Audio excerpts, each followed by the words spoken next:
Hello friends, welcome back to top facts 53 channel. ఇప్పటికిప్పుడు సూర్యుడు మాయమైపోతే అంతులేని ఆ చీకటి తట్టుకునే మనిషి ఉండగలడా? మరి లో టెంపరేచర్ సంగతి ఏంటి?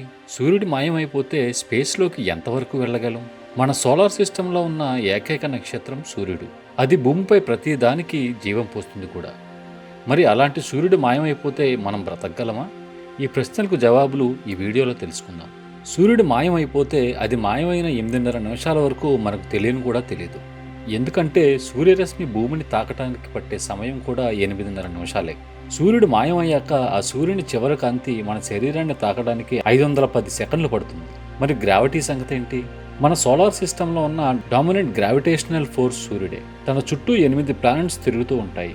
కనుక సూర్యుడు మాయమైతే మనం అంతరిక్షంలోకి ఎగురుతామా? అవును, ఎగురుతాం, కానీ వెంటనే కాదు. ఎందుకంటే గ్రావిటీకి వేగం కూడా ఉంది. దీన్ని థియరీ ఆఫ్ జనరల్ రిలేటివిటీ అంటారు. గురుత్వాకర్షణ శక్తి కాంతి అంత వేగంగా ఉంటుందని గతంలో అనుకున్నట్లుగా తక్షణం కాదని ఐన్స్టీన్ నిరూపించాడు.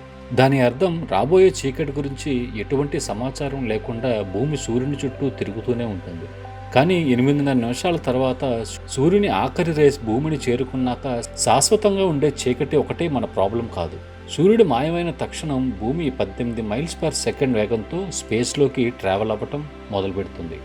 అలా వెళ్తున్న భూమి మధ్యలో ప్లానెట్స్ని, ఆస్ట్రోనాట్ని గుద్దుకోకుండా లేక బ్లాక్ హోల్లోకి చొచ్చుకుపోకుండా ఒక స్ట్రైట్ లైన్లో మూవ్ అవుతూ ఉంటే భూమికి సూర్యుడు లాంటి నక్షత్రం దొరకడానికి 43,000 సంవత్సరాలు పడుతుంది. మనం కంగారు పడాల్సింది దాని గురించి కాదు. సూర్యుడు మాయమైన 2 సెకండ్లకి రిఫ్లెక్ట్ అవ్వటానికి సూర్యరశ్మి లేక చంద్రుడి మీద కాంతిపోయి చీకటిగా మారుతుంది. కానీ నక్షత్రాలు మాత్రం మెరుస్తూనే ఉంటాయి. భూమి మీద ఎలక్ట్రిసిటీ పనిచేస్తుంది. సోలార్ ప్యానెల్స్ ద్వారా పనిచేసేవి కాదనుకోండి. ఏది ఏమైనా గ్రావిటీ ఇంకా ఇల్యూమినేషన్ కోసం మాత్రమే మనం సూర్యుడి మీద ఆధారపడలేదు కదా. ఇంకా చాలా ఉన్నాయి. లైట్ని ఎనర్జీగా మార్చుకొని బ్రతికే మొక్కలు, దీన్నే ఫోటోసింథసిస్ అంటారు. సన్లైట్ లేకపోతే చాలా రకాల చిన్న మొక్కలు కొన్ని రోజుల్లోనే చనిపోతాయి. పెద్దగా ఉండే చెట్లు మాత్రం వాటికి ఉండే స్లో మెటబాలిజం వల్ల కొన్ని డెకేడ్స్ బతుకుతాయి. చాలా రకాల జంతువులు నెమ్మదిగా చనిపోతాయి. చనిపోయిన జంతువులను తిని బ్రతికే జంతువులు మాత్రం బ్రతికి ఉంటాయి. అవి కూడా నెమ్మదిగా చలికి తట్టుకోలేక కొన్ని రోజులకే ఫ్రీజ్ అయి చనిపోతాయి. ఎందుకంటే సూర్యుడు మాయమైన తర్వాత ఒక వారం రోజులకి భూమి మీద యావరేజ్ టెంపరేచర్ 32 డిగ్రీల ఫారెన్హీట్కి పడిపోతుంది. ఒక సంవత్సరం తర్వాత ఆ టెంపరేచర్ -50 డిగ్రీస్లకు చేరుకుంటుంది. అది అలా డ్రాప్ అవుతూ -400 డిగ్రీస్ ఫారెన్హీట్ దగ్గర స్థిరపడుతుంది. సముద్రాలు కూడా చల్లబడి గడ్డకడతాయి, పైభాగంలో మాత్రమే. జియోథర్మల్ వెంట్స్ వల్ల క్రింద భాగం నీరులాగా అలాగే ఉంటుంది. చివరికి ఆ జియోథర్మల్ వెంట్స్లో నివసించే జీవులు మాత్రమే ఎటువంటి డిఫరెన్స్ లేకుండా జీవిస్తాయి. ఇవి సూర్యుని మీద ఆధారపడి నివసించే జీవులు కావు.